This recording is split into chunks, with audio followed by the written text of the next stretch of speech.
Buen dia a todos, and welcome to the Geary Cast, the number one podcast for all the Malaga Gearys out there. And of course, welcome to the latest edition of the review show, where we will be discussing last night's trip to Aragon. I am Luke Chambers, your host for this evening's episode. In a week full of showing faith across Spain for the celebrations of Semana Santa, last night was time to put our faith in Malaga Club de Football.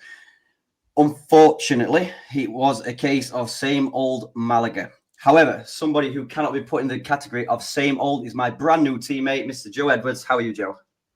Hello, Luke. Very happy to be here. I mean, like last week, I said I was looking forward to being here and being part of the Geary Cast, but now 2 weeks in a row, maybe not in the most positive situations. But, we'll try to bring some good energy and we'll try and bring a good feeling to Malaga fans all over. That's it, Joe. It's all about positivity. I was thinking of this at work earlier. So since you've joined the Geary Cast, is that 3 defeats in 3? I think so, yeah. No, I think I was no, the last 2 definitely, but yeah, I think my first 2 episodes have been losses. So third time lucky next week. I'm not saying you're a jinx or anything, mate, but you come out look into this. Also, I felt we needed a third body on board tonight. To really dig into the current state of the club.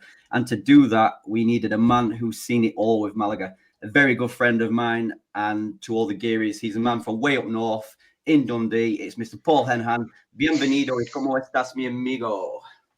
Good evening, gentlemen. Thanks, Luke. Thank you for having me on the podcast. Great to be here. Thank you for that. And nice to meet you, Joe. Welcome to the Geary Cast, and hope you have a long and enjoyable experience, and not a great start with Malaga. You did the first 3 games, your appearances, but yeah. So this is your debut, of course, Paul. It is, yes. After many, many, many years of listening to the podcast. Yes, absolutely, yeah. I'm glad to be here, and hopefully, in these circumstances, I'll be able to sort of give some insight from a more fan's perspective, from somebody outside the Geary Cast, I suppose. That's it, mate. Fantastic stuff. So we will, of course, start with a bit of news, which broke this morning. Mr. Fabrizio Romano tweeted that our wonder kid Antonito Cordero will be signing for Newcastle United this summer.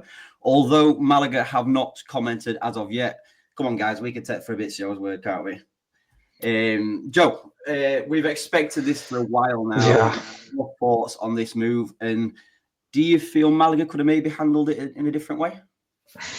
Yeah, I mean, it's always a tricky one when the contract runs down. I guess even more so in a club like in Malaga's situation, especially when it's a young player as well. Like, it comes a combination between the player's ambition, but also the player, you want to create an environment for a player where they're going to grow. And is that move going to give that for him? Remains to be seen. Lots of young players, they leave the hometown club, and then what happens next? But I think from Malaga's point of view, of course, it's disappointing. Never know. Maybe there'll be some sort of agreement for a loan next season. That would be, I guess, everyone would be happy with that. But yeah, I think it's always disappointing when a hometown player leaves. Yeah, it's been a bit of a shame for Antonito, obviously getting legendary status, I'd say, for playoff goal, for promotion goal in Tarragona. We really need to know, and I hope it comes out eventually, if there actually was a good contract offered to Antonito. I mean, Newcastle are obviously going to probably double his wage or something. So, Paul, Antonito, like I say, will always be a legend for that goal. He turned down Real Madrid and Barcelona, apparently, for this move to the Northeast. For any Newcastle fans out there, Paul, what are they going to get with Antonito? Well, I mean, I think you mentioned there, he got legendary status for that goal at Tarragona. I think there was a lot of pressure on him this season. He started off well, but I think he's faded from maybe October, November onwards, and I'm not sure if that's because his head's been turned. But I mean, from the performances we've seen from him, there is a lot of potential there. Whether he going to Newcastle is the right move for him at this point in time. I mean, we spoke about it in our group chat. Looked at probably going to go on loan to someone else, which is probably necessary for him. Probably someplace down in England, lower tier would be the ideal move for him from Newcastle. But yeah, I think there's a potential there. Development at Newcastle can't be a bad thing. So yeah, if they develop him properly, then they've got a talent on their hand. Yeah, see, I've been swaying all day. Like Joe mentioned, a loan move to Malaga next year, it'd be perfect in our eyes. And it's what I thought would have been a good idea. However, Newcastle being in the UK, if you were Newcastle, would you be wanting to send him out to an English club to really beef him up, to get that cold weather? I mean, I'm not being funny, boys. December on the Tyne is not Newcastle in Torremolinos. So, I mean, what I've been saying to a couple of Newcastle fans who I know today is, look, he's a very, very talented boy. He's very raw, though. Don't be expecting to see him straight away. Maybe Carabao Cup, couple of friendlies or something. But, Joe, regarding the Real Madrid and Barcelona, probably the same story. He was just going to be a Castilla or a Bay team player. Do you think, not saying he's made the right move or not made the right move, because we don't know, but surely Newcastle's a tempting move for that. I think so, yeah. Especially because, whatever what you think about the Newcastle project right now, like they are going places, but also they're going places with not superstars, apart from a few obvious ones. But like he'll join a dressing room, maybe not the first team straight away, but like is a fairly young team who are putting faith into players that maybe didn't get chances at other clubs, like Jacob Murphy, for example. Like you go through the list of players, like you compare their squad against other squad, there's a chance. And like I said, if you go to a Barcelona or Real Madrid, loads of players get lost in those systems, and that's happened to many players over the years. And like I could also imagine a loan move. I could end up seeing him at, like, I don't know, Hull City maybe next season, the Championship. Actually, I think they're near the bottom, but like they'll give him a chance to adapt to the different climate, the different league. But I am glad that he's not going to get lost in the typical top clubs of Spain. I mean, Castilla or Athletic Club. Yeah, exactly. I mean, like you mentioned earlier, there's so many good, talented players who's gone through them routes. I mean, it doesn't always work when they go to the UK. I mean, Brahim Diaz, players like that who went to Man City, never kicked a ball, and gone on to what they've done. If they really wanted to beef him up, Paul, they could send him up to Dundee. I mean, nothing's going to get more colder than Dundee in the winter, is it? Absolutely. We'll gladly take him at Tannadice. So, of course, Sorry, for you say the difference from a move from his perspective. It's an ambitious move as well, isn't it? Moving to a different country, different culture, not doing the easy move, I suppose, as you say, to Barcelona or Real Madrid, staying in the same country. It's ambitious from his point of view, I think, which shows a maturity as well. We do, of course, not just focus on Malaga first team. That wouldn't be much fun at all at the moment. So I'll ask Joe. Joe, can you inform us on Atletico Malagueño and Malaga Femenino's results this weekend? Of course, yeah. And I think after I share these, we can just cut recording, and just end it on the positive note. Because Atletico Malagueño did get back to winning ways against Torre Perejil. Apparently, if I pronounce it wrong, it's also a herb in Spanish. So I think I got it right. I was practicing yesterday. They actually won 3-0. There was goals from Juanma Hernandez, Rafita, and Rafa Rodriguez, which now remain 3 points ahead of Real Jaén, who also won. 4 games to go, and that showdown on the last day of the season between Malagueño and Real Jaén is going to be very interesting, unless Malagueño pull away closer to that time. But yeah, a great result for the youth team rather than the men's team. And then moving on to the Femenino, also a very respectable result. They drew 1-1 against top of the league Tenerife. Very, very close to winning it. Just lost out in the last minute. But of course, whenever you play against top of the league, it's always a draw is always a good result. And I think Malaga would have taken that draw yesterday. And then they're now 7th on 39 points, clear of relegation. Probably not in a chance for promotion, but positive results for those two teams. Yeah, it's good that the club has a bit of positivity in the system. Obviously, the first team not quite doing it at the moment, but it was vital, like you said, Joe, that Malagueño get back on track. And the Femenino result, guys, like we were just talking about off air, they were playing Tenerife, who have pretty much dominated the league this season. Yeah. Malaga Femenino, newly promoted to this division. They've had a very good season. How important is Malagueño's promotion, Paul? A chance to play at a high level, surely only has positives within the players, do you think?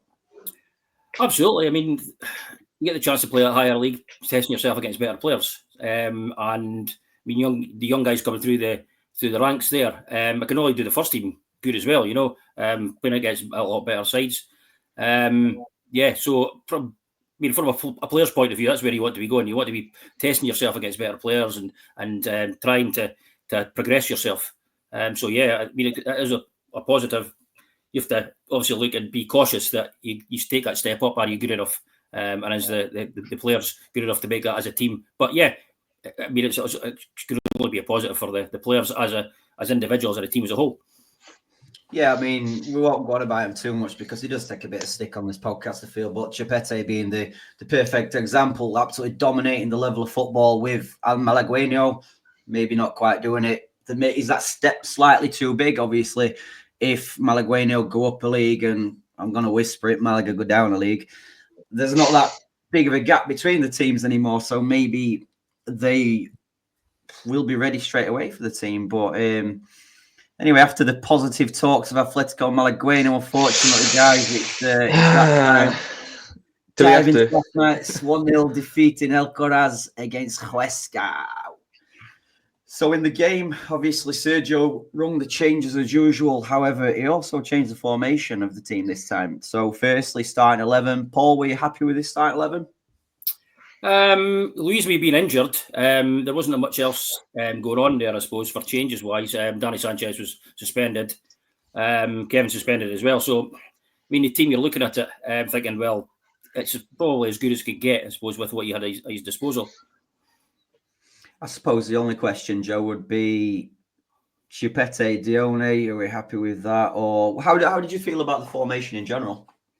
So I do quite like 3 at the back formations, but the problem with that is obviously you kind of, depending how you set it up, you lose a lot of attacking intent. And when you're in Malaga's situation who can't buy a goal right now, that was always going to be the risk. And I think obviously both wing backs maybe aren't the most attacking. So maybe, in an ideal world, you might like to have seen a more attacking player as one of the wing backs. Of course, that's difficult to train. But I like the 3 at the back, but there's always the concern about where the goals would come from. And of course, we'll get to that later. But See, I mean, when I saw the team, pretty much I'd say 3 of our 5 strongest players are our centre halves. If you're playing 2 centre halves, you can't always play. It's either a switch into it. And it was the same last year, Paul.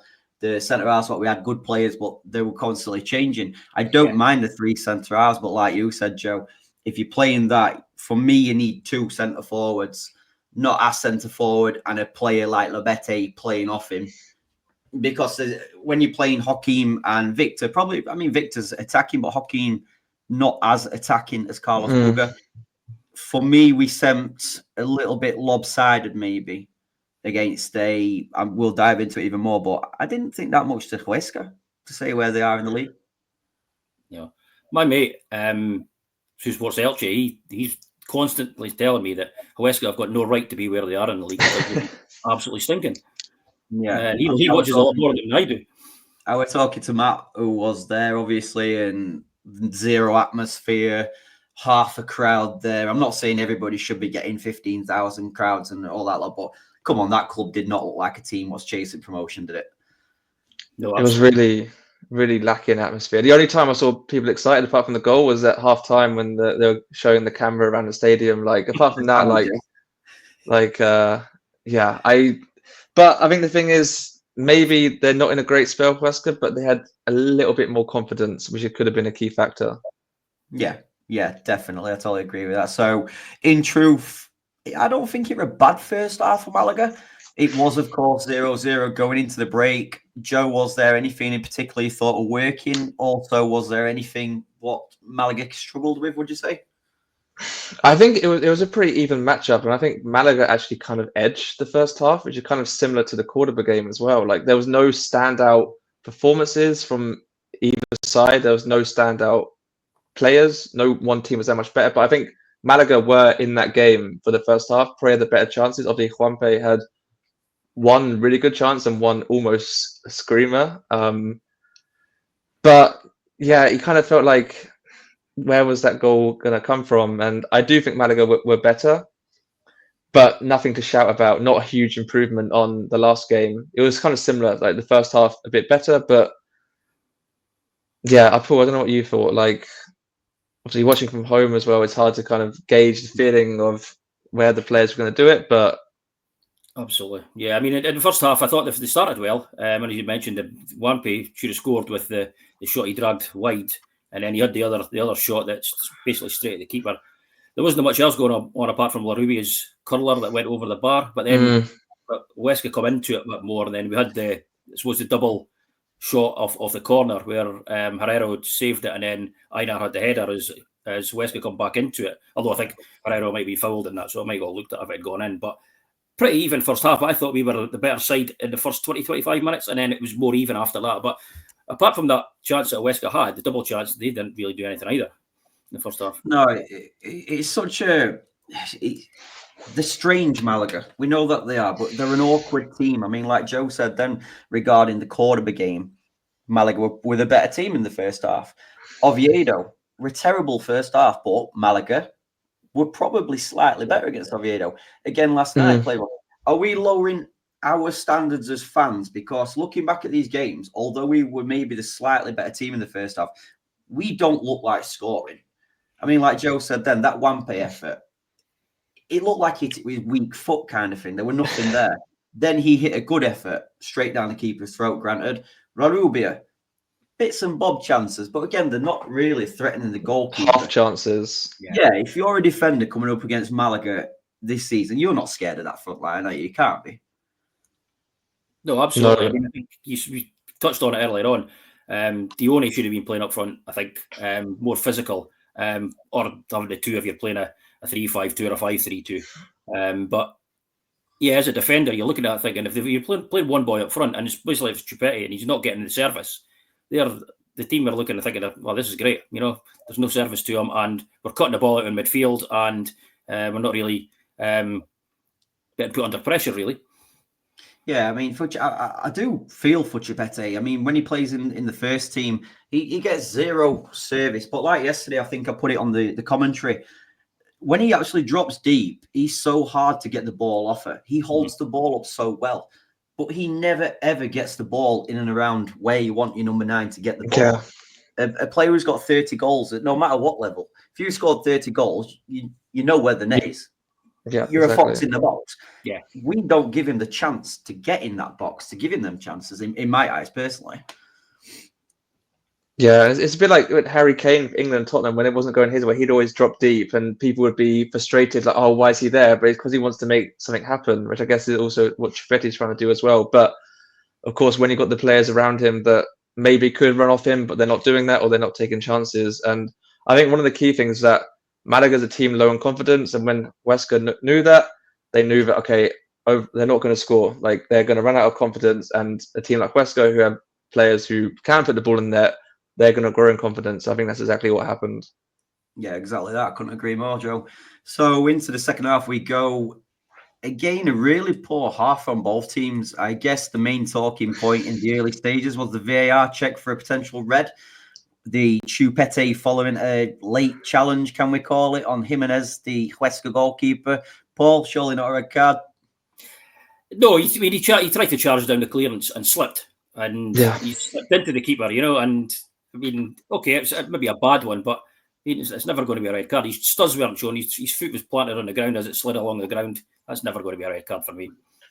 No, I think I don't know what station you watching the game on, Joe, as well, but on Premier Sports 2, the English channel, the commentator was very animated about the goalkeeper's antics laying down for 4 minutes. Yeah, I was watching on Spanish TV, and I think one of the commentators actually wasn't sure if it was a red or not. One of them was a bit more convinced, but not for me. Like I said, it's always kind of disappointing when you see the players surround the ref and they're really desperate to get, especially young players, sent off. Like, yeah, it was unnecessary. And like I said, it wasn't, like Paul said, it was an accident. He slipped. It happens. No one was seriously hurt. I don't think there was much chance of the goalkeeper getting seriously hurt. And, you know, yellow card's probably fair because there was a tackle. It didn't get the ball, but nothing more than that. I'm not entirely sure he was that hurt anyway, to be honest. Yeah, he wanted to gain the advantage, didn't he? And then I mean, as Luke says, the Premier Sports commentator was incredulous when he got up and then just hoofed the ball. You know, it's I don't know. Quickly, could maybe see it as a bit dangerous because he was out of control. He wasn't making a tackle; he was purely making a block. But then when you watch, excuse me, then when you watch the replay, he's nowhere near the goalkeeper, and there's no need for him to lay down like that.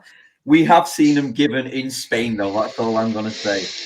And VAR was once again called into play late on in the half, where the referee actually gave Huesca a ridiculous penalty. VAR thankfully overturned the decision for handball on Nelson Monte. Joe, did you agree with this decision? Well, the original decision on the VAR, like it was crazy, right? Like hands by the side, it's almost the upper arm as well. No advantage game, but it was crazy. Like I can't believe it took so long to reverse the decision as well. Like I thought he gave offside.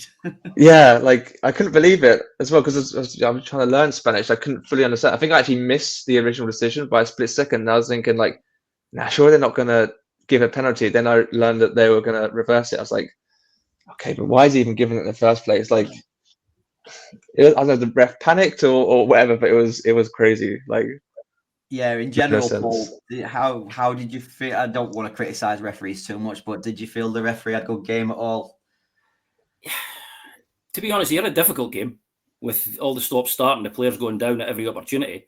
It wasn't the best refereeing performance I've seen.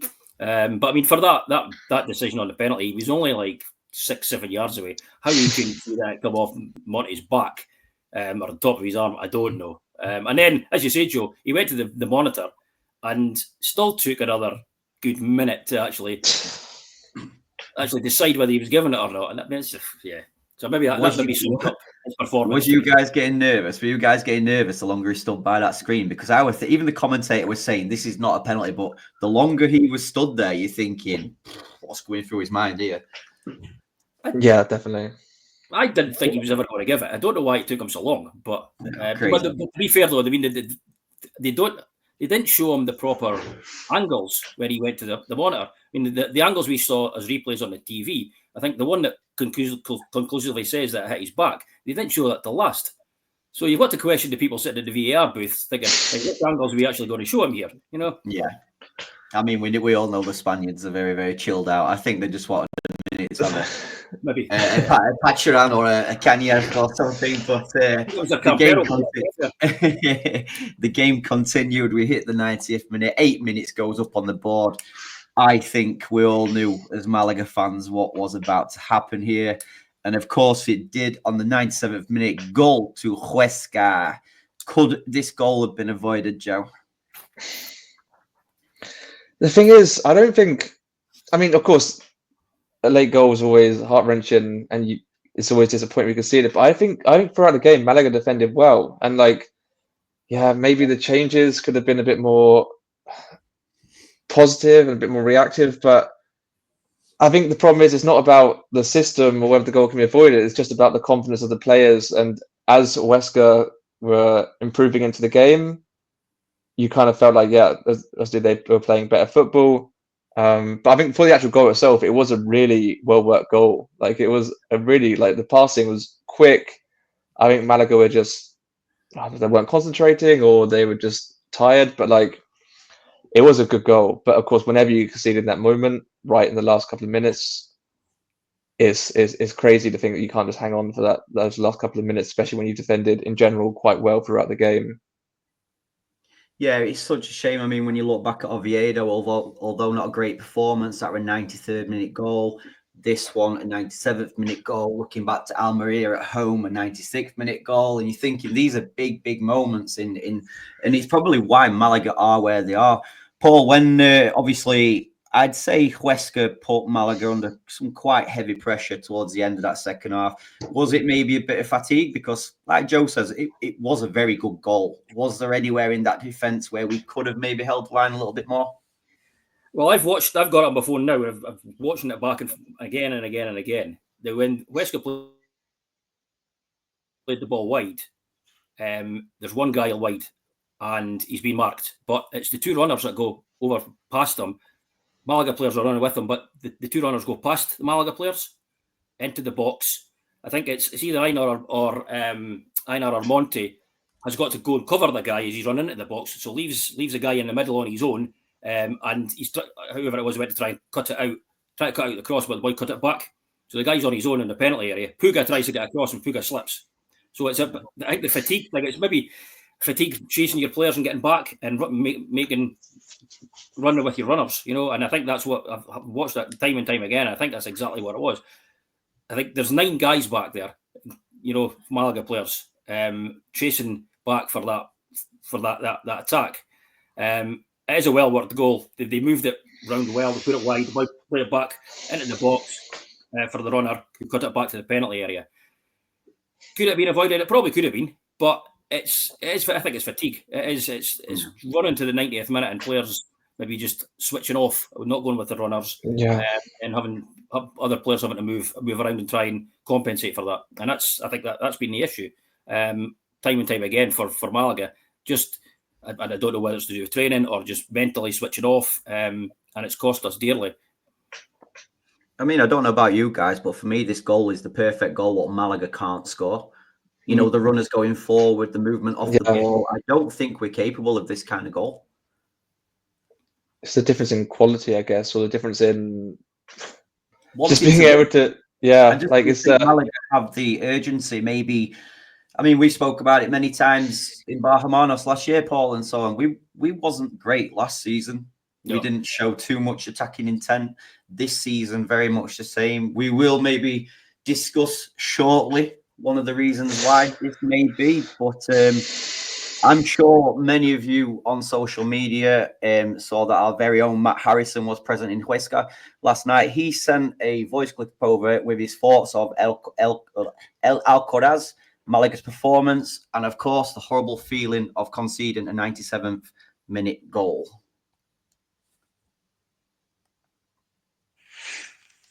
Just like when I'm... Wrong one. Hi everyone, it's Matt here from a cloudy Huesca. It's the day after what was a very disappointing result in the end, and obviously the way the result transpired. I arrived in Huesca and in this crazy storm, which then stopped. But there's a shit storm ahead for me that evening. I enjoyed the ground, beautiful ground Huesca. Nice, it's not too far from the centre. It took me about 15 minutes walk, and you walk with this nice little park with trees, and they have a fan zone. So I really enjoyed that. Spoke to some of the fans; they seem nice, but not like the most. It was mad to think that they had been in maybe because the stadium's quite good, but the fans were a bit anonymous, if I'm being honest with you. Even at the end when they scored in the last minute, it wasn't exactly limbs or over the shot. But from our view from the away end, I'm sure you guys can perhaps analyse stuff a bit better than me, because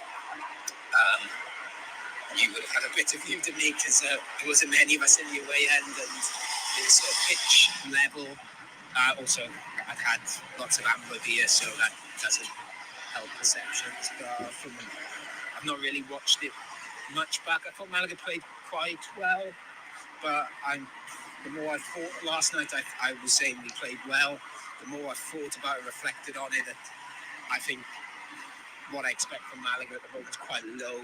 So it was probably just better than it has been, rather than it being really good. There was that one shot in the first half which looked like a good save from their keeper, and I think Larubia curled one where he was going for the top corner and wide. I thought he was good. I thought Larubia was good, and I thought Einar was good actually. Although I think he went in a bit heavy just before the goal and sort of left us a bit exposed. Yeah, disappointing. Their goal was probably the best bit of play in the game actually, where it was quite nicely worked, wasn't it? And Alfonso Herrera had no chance with it. So there was a bit of a weird moment at the end as well, where the players came over, and obviously the players usually come over and sort of clap the away fans, but it was a bit like Albacete a couple of weeks ago, where players and fans, we just sort of stared at each other, and there was nobody really did anything. Like the fans were going mad at them, so I was gesturing I was shouting animal, chin up basically. I know, I'm sure there's other people saying that. I don't think they'll go, oh, that guy said chin up. We should listen to that one guy. Yeah, it was it's another ground ticked off from my perspective, I guess, if we're going down that route. I was in Zaragoza, of course, on Saturday as well. I got to witness their goalie score in the last minute, which was didn't help us. But yeah, I don't know what's next for Malaga now. Obviously, we're up north again next week in Eibar. I saw Eibar play Zaragoza, actually. They didn't look particularly good. They had 2 goals. They went 2 goals up, and that was about it. So there's a positive there. But yeah, it's going to be I think that run of games against Eldense and Sporting Gijon, they're going to be massive for us. So yeah, I'm sure you guys can analyse all this much better than me. But Huesca's quite nice. If you're ever in the north of Spain, it's quite a small little city. It's nice. Anyway, another show now. Enjoy the rest of the show. Thank you very much for that, Matt. We miss hearing Matt Harrison's voice on this podcast, but knows how to tell a story, right?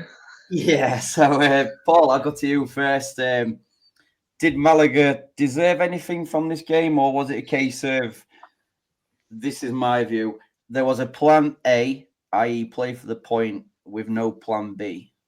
Do you agree, or was we actually unlucky? I agree with both points. We were a bit unlucky.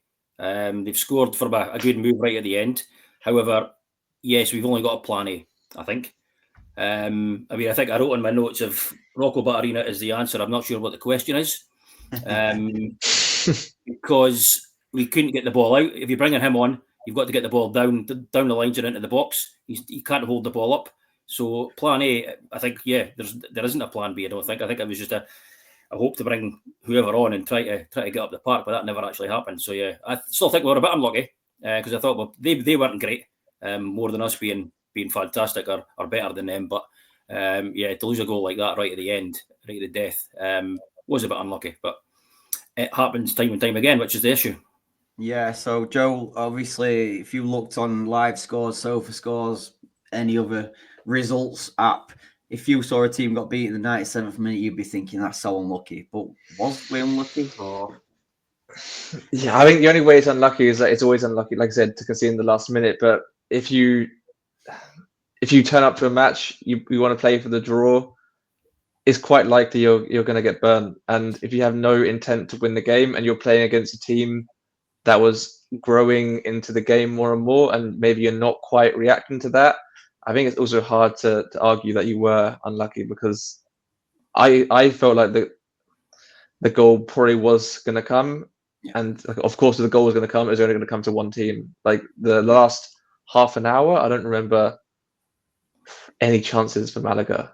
No. Like nothing that comes to mind. And yeah, unlucky conceding late, but I felt like it was going to happen. Yeah, I couldn't agree more, mate. It was inevitable. I think I said to Laura on the 90th minute, Malaga had the ball about 20 yards from the Huesca box, and you're thinking, we're going to nick it. Did nothing. Turned back, went to Victor, went all the way back to Herrero. And I think that just showed what Malaga came for at that time. Yeah. Yeah, so the fun part of the podcast, I guess, we are going to do our chumbos. Joe, I will call it you first for your chumbo. Oh, it's a tough one because on my debut last week, I gave it to the manager. Yeah, you went back. I was listening and I heard you say, yeah. I'm thinking he's not going to say Herrero, is he? I think I actually gave it too early because I probably would have given it to him again here, but I won't do that. I think it's quite harsh because I don't think there was any really bad performances, but I think it's just the lack of quality up top. And I think the one player that I saw literally nothing from yesterday, I don't remember him doing anything, was Lebete. Like, again, it's not his fault, and it's hard to give. It's just a player kind of just there on the pitch. Wasn't terrible, but did nothing. And of course, he's meant to bring some sort of attacking intent. I didn't see it. So, and he's the one who stood out to me in the sense of not offering enough. Yeah, I can agree. But it could have been the manager, but I won't do it again. Paul, Chumbo. No, I absolutely agree with Lebete as well, because he was supposed to be up there with Chupetti to try and make things happen up top. the ball didn't stick very often in the second half at all. Nothing going forward at all. Chipetti was probably second, but again, unfortunate because he wasn't getting any service. But I would probably agree with that. But Lebetti was probably, in my eyes, yeah. Yeah, and this is strange for a team that's only just formed about a minute before going live, but it's a full house, boys. Yeah. It's Lebetti for me, and the form of Lebetti about previously 6 weeks ago to a month ago, he really looked like a bit of a star. We hadn't seen that in the start of the season, but yeah, he just seemed to drop quite a bit more. I could have been really harsh and gave it every single sub. I don't think any of the subs had any impact whatsoever. I'm talking Dione, Antonito, Isa Moreno. I saw nothing, guys. Even Puga wasn't himself. No, but I had to actually think at one point. I looked, I thought, did Dione actually come on the park? Well, the only time I saw Dione do anything was when he was laying on the floor pretending he'd been kicked in his face. Yeah, that's right. That is it. So we like Dione on this podcast. We like Dione as fans and so on, but Dione is not the answer if we're being honest with ourselves. But we will speak a little bit more positively, hopefully. So, Paul, I'll come to you first for your Biznaga. Again, there's no standout performances either, but I would go Einar for marshalling the defence quite well. I mean, there was one he's cleared off the line. There was other one where he was in Herrero, headed it off the line again in the first half in front of him. I thought he was probably our best player because we had nothing going forward at all. I don't think the wing backs did anything of note. So yeah, I'd have to go for Einar, to be honest. Yeah, Joe. Yeah, I'm really sorry to do it. I've had exactly the same written down. Yeah, people are gonna think we're boring, right? Just copying each other, playing it safe. But no, I think, like I said, maybe there wasn't any standout performances, but in general, the defense was good, and like I said, he was the one who was kind of leading from the front, and not the one, like I said, cleared off the line. A solid game, maybe nothing to shout about, but like I said, it was Malaga defended well, and he was pretty crucial to that. But everything else was just missing. Yeah. So this is running like clockwork because I also had Einar Galileo. This isn't scripted, guys. Like Matt said, honourable mention potentially for David Larubi. I thought in the first half, he's our only player who looks to turn on the ball. He can turn defence into attack. Again, you feel sorry for him sometimes because when he does turn into attack, there's nothing really there other than for him to have a pop shot or something along them lines. Really, really hard to try and pick anything but Einar Galileo, I think, guys. But anyway, so let's forget about Huesca for 5 minutes. It's been a really tough week for Malaga with back-to-back defeats, and we can only look one way, unfortunately, in this league right now. Joe, did we have any positive results in La Liga High Promotion this weekend? Give us the roundup, mate. So probably if we focus on the 4 teams that are around Malaga, it's probably a mixed bag of results. Obviously, Tenerife finally probably ended their resurgence. Of course, they did draw, but I think they're still too far off to even worry Malaga and their perilous situation. Racing and Castellón also drew 1-1. Of course, I mean, that's probably quite a good result for Castellón away at Racing. Probably the kind of result that you think Malaga wouldn't get right now. Probably the most positive result because it was Eldense versus Sporting. Of course, Sporting won that one, but I guess between the two, although Eldense were in improved form, you kind of think that they'd be the most likely to go down.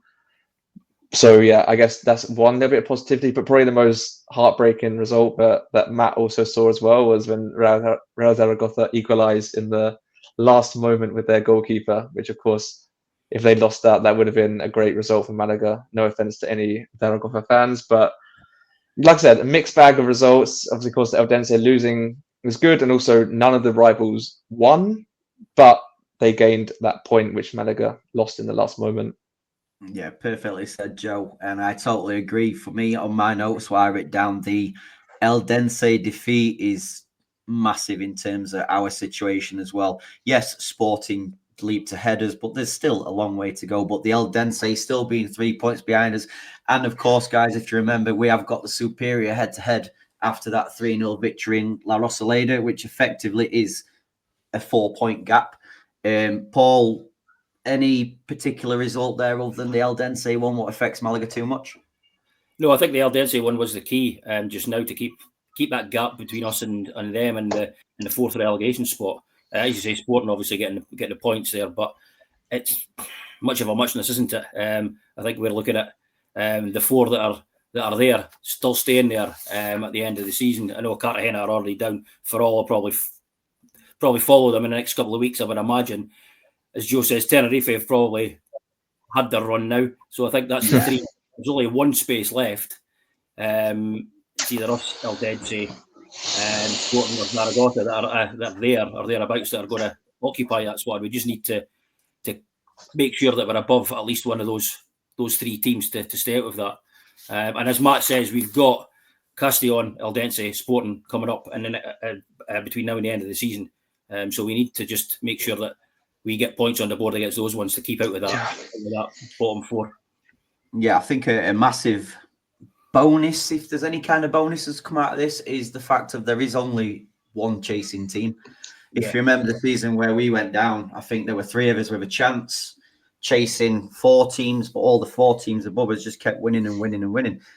Like you guys said, for me, the Tenerife draw with Burgos, that is them done. I mean, it stops their little run. It's still good form. They're still in good form, but for me, they've left it far too late. I mean, if we look at the league table, we've got Tenerife's on 32 points, Eldense 39, Real Zaragoza 41, Malaga 42. And this is where it gets tight, guys, because Castellón are only on 43, Sporting Gijón are only on 44, and Cadiz, who I thought were way up the league, Cadiz are on 45. So it's like 45, there is more than just Malaga in this battle. I know it feels like it is only us. The issue with ourselves is, like we've spoke about, I personally can't see us scoring a goal. And even if we did go ahead, I can't see us holding on to a lead. I don't think there's too much leadership in the team to take us through and gather important 3 points. Regarding the rest of the league, it's hard to dive into each team's fixtures because every team's got hard games. I think Eldense still got to go to Almeria. They've still got to go to Elche. We've got an Andaluz derby at home in terms of Granada. There's going to be swings, guys. There's still 7 left. There's going to be ups and downs in there. Yeah, I think it's just a sad state of affairs. I think it's like a season maybe a couple of years ago, 3 years ago, that you're relying on. You're lucky that other teams are so bad that you're only competing for that final spot. Like Cartagena was one of the poorest teams in Segunda history. No chance throughout the season. And I think Malaga, just fortunately, there's only one spot now up for grabs, most likely. And it's really disappointing to see, right? Yeah. The scary thing about all this is we all remember how this season went. But looking back, Paul, somebody put a picture up earlier. At Christmas time, the winter break, we was 10th in the league. We'd lost 3 games. We had 30 points. Now we've 32 points, 32 games, I believe it is. We've got 42 points. We've got 12 points in 4 months. We've probably scored 5 more goals since then. How the fuck did we get in this situation from where we were at Christmas time? Christmas, I think the position we were in at Christmas was a false one. We defended well. We got a couple of good wins. I think we all spoke at the time that this was never going to continue. So it was good to get the points on the board early doors and give ourselves a chance. And I think we all said this at the start of the season. This season was about staying up. We didn't think that we were going to have quite as bad a second half of the season. We've slid down there now, but we're not probably. If we'd have said we were there or there where we are at the moment at the start of the season, we'd have said, well, that's fair enough. But being in that position before Christmas and sliding down to where we are now is very disappointing. And what's more disappointing as well is that, as you say, we had a very solid defensive first half, and it seems to have just crumbled. And I don't know why that's happened. Whether it be a lack of confidence when we started losing games and losing goals, or too much changing with the formation and the personnel. Certainly in defence, because I was having a look. I think you said earlier on, that we keep changing centre halves. We keep changing fullbacks as well. So the defence hasn't been the same or consistent enough, I don't think, in terms of personnel, and that's possibly contributed towards it. I think we'd all agree, Joe, that a big cause of this potentially is, and Quique Perez still backs up that they didn't feel that we needed a centre forward in January. Do you think a centre forward would have earned us maybe 5 more points? Would you'd like to think within 4 months? Yeah, I think missing a centre forward is always the easy answer that a lot of teams go for when they're struggling. Like, of course, also teams at the top of the league, maybe they would have won the league if they had that centre forward. Would Malaga have created enough chances for this striker? There's another question. But if you have a striker that you're confident is going to put the ball in the net, that also creates confidence in the players around him. And also it gives you, okay, even if a team plays bad, if you have a striker that can take that one chance that they're going to get in the game, that is the difference between, like you said, potentially 3 points, 5 points, whatever. So it's the easy answer saying, yes, it would have made a difference, but I think it's probably also the correct answer. Yeah, you raised some great points there. And right, guys, finally, I am going to address the big elephant sat in the room. And that elephant is Sergio Pellicer. Is he the man to keep us in this division right now? What would happen if we made the change? Is it too late or is there still time, Joe? So we actually dive into this last week slightly, but I think even more now, it's developed even more because I think even less fans are starting to question him. Even more fans are starting to question him, sorry. I guess it depends what that change would bring. Like, is the change needed to improve the system? Is the change needed to instill confidence in the players? Is the change needed for just something new? And the answer is yes to all three. But I think the question has always been with Malaga is who would that be? Would they find the right person? But like I really don't like to talk about managers losing their job unless they've done something really bad. But at this point in the season, when there's been no positive signs for a long time, and you're getting towards a critical end of the season that could define your football club, I think the sporting directors of the club need to be brave to make that decision. Whether it's publicly back him and say, yeah, we're 100% confident behind him, or to make that even hard decision and to let him go. Is that the right answer? Who knows? But something needs to change for sure. Yeah, I totally agree. I mean, I had a slight feeling we would have heard something today regarding Sergio. Yeah. As we haven't heard anything, for me, that means that he's going to be in charge in Eibar on Monday. Paul, then there's only 6 games left. Would we be silly to make a change with 6 games left, or is there still enough time to have the impact? Well, just going back to your point there, I think Radio Marca Malaga had reported this evening that he will be in charge at Eibar. So whoever's publicly come out and said that. So nothing's going to happen between now and next Monday. Tuesday.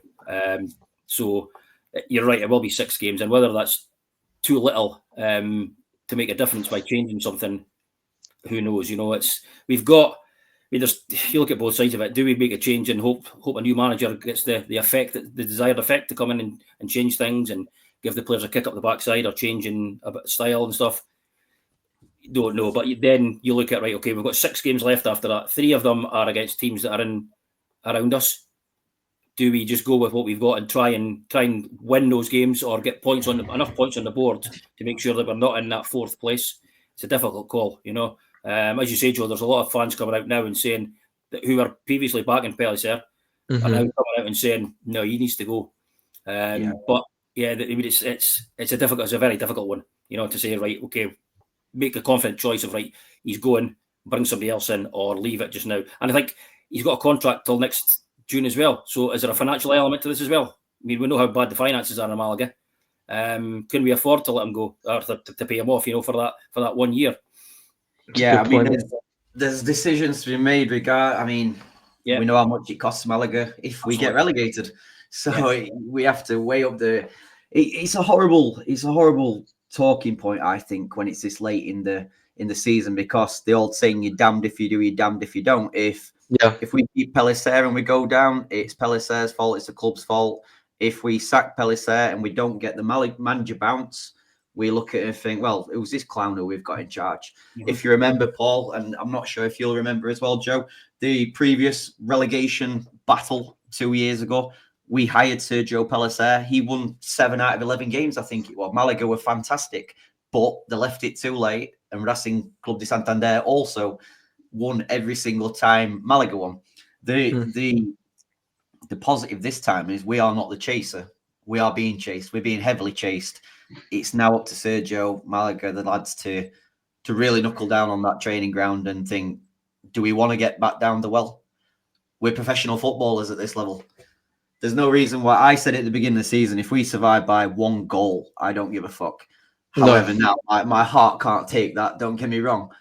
But survival is so important to Malaga. I think I put in our group chat, Paul, obviously at the end of next season, we lose our stadium. And if we didn't get promoted straight back and we get stuck in the well with a plastic stadium, God knows where Malaga could end up in a few years. I mean, if we go down this season, we won't come straight back up again, I don't think. No. We were very unlucky. I mean, maybe a lot of the games last year, look, we were lucky in some of those games. We should have been playing some of these teams off the park. I know we're playing away, some of the pitches weren't the best, but even at La Rosaleda, we were struggling against some of these teams. You know, and again, if we go down again, it could be exactly the same scenario. Yeah, our famous night in Tarragona. Obviously, I was there and so on, and that was probably our worst performance of the season. Mm-hmm. We were terrible, absolutely terrible, but they battled through, showed some bollocks, and hopefully that is exactly what Malaga are going to do again. Again, if we did go down, the team's going to get torn apart, whether that's players getting released or the likes of Herrero. We are quite lucky to have a good backup young goalkeeper in Carlos Lopez. We've got a great youth academy. Yeah. It's just then if we get stuck, and then teams start coming in for these young ones, as it's proved with Roberto, as it's proved with Antonito. The hardest thing about these transfers is we're not getting the money what these players are worth. Antonito's going on a free, guys. Yeah. It and is that potential. So that potential €1 million would have made a huge difference. Well, 100%. Even €1 million, but yeah, not in this club. 100%. I mean, the one positive I did see just before we came online, and I think it was Radio Marca again, that they said that I always get this word wrong, judicial administrator, his days are actually quite numbered with Malaga now, so it looks like the finances are getting slightly better. However, we've got Mystic Meg Altani playing with his keyboard again. We don't know what's happening with that guy. The QSI links have gone quiet like they did last season. The Fenways, whatever they're called, that one's gone quiet as well. We heard these links last season, Paul, didn't we? It doesn't help at this time of the year when it's all about that 90 minutes on that football pitch. No, absolutely, yeah. It's I mean, that's for us as fans, I suppose. Getting to the end of this season is important, more important than anything, and making sure we're still in the Segunda, and then whatever happens will happen.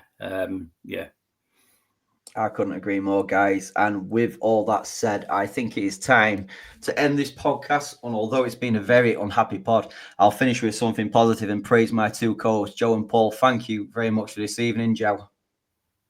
Thank you very much for having me, Luke. Great to be on my first podcast with you, and also Paul, great to meet you. And yeah, really enjoyed speaking to both of you. And I guess the note to leave it on from my side is Vamos Malaga.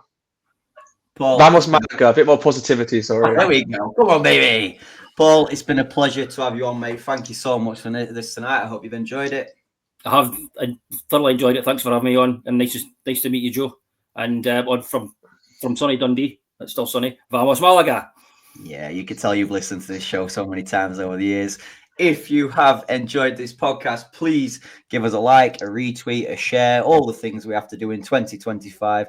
I once more have been Luke Chambers. Let's keep the faith in Malaga. And as always, siempre vamos Malaga.